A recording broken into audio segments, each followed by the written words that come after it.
ano pong pangalan niyo, ate? Nicole Jane Sibilia. Ayan. So, meron lang kaming onting katanungan sa iyo ngayon. Yung una is, dapat bang pag-aralan sa school ang buhay ni Rizal at bakit? Sa tingin ko po, dapat po kasi si Rizal po, malaki po yung contribution niya po sa bansa po natin. Kaya po, nagkaroon po yung kalayaan yung Pilipinas sa mga Espanyol. Okay po. So, yung next naman po is, anong tulong ng kaalaman tungkol kay Rizal sa buhay mo ngayon? Pwede pa ulit po. Ano pong tulong nung kaalaman kay Rizal sa buhay mo ngayon? Yung naging tulong niya po sa akin, mas na-appreciate ko po yung mga ginawa ni Rizal nung panahon na yun. Tapos, mas naintindahan ko po yung mga ginawa niyang tulong. Kagaya yung nagsulat po siya ng El Filibusterismo tsaka yung No Limitante. Akala ko po kasi dati, kwento lang siya about sa love, ganon. Yun pala, may malaki po siyang lihim dun sa kwento na yun.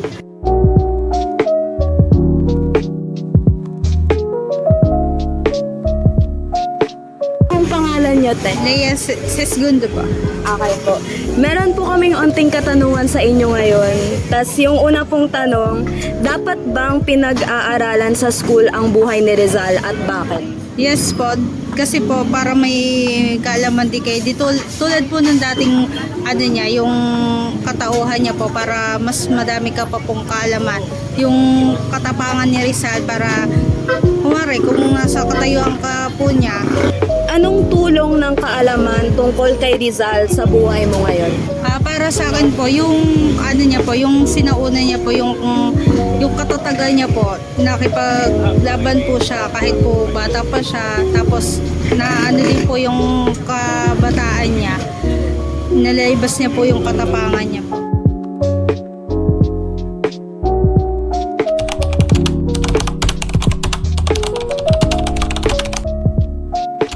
Feeling that we got when we were roaming around Alberto Mansion was like we were back in time, and we felt connected to how it was back then. It was nice to see the house of Rizal's mother wherein Rizal's parents met, and we got more insights on the architectural designs of the houses back then, noong 1800s, and the history of the place.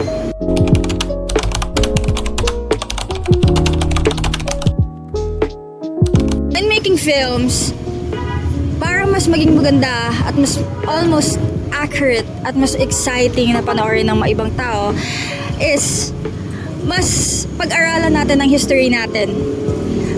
Ito is makakatulong sa paggawa natin ng films and mas close at least to what our history is.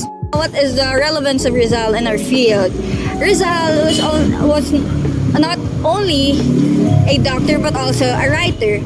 The relevance of Rizal in our field is he helps us be more passionate about writing and be more powerful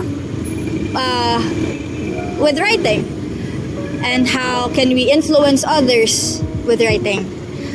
Now, being him as a professional doctor, natutulungan na din kami na mas mag-push through pa and to gain more knowledge about our field, just as he has gained more knowledge in his own field.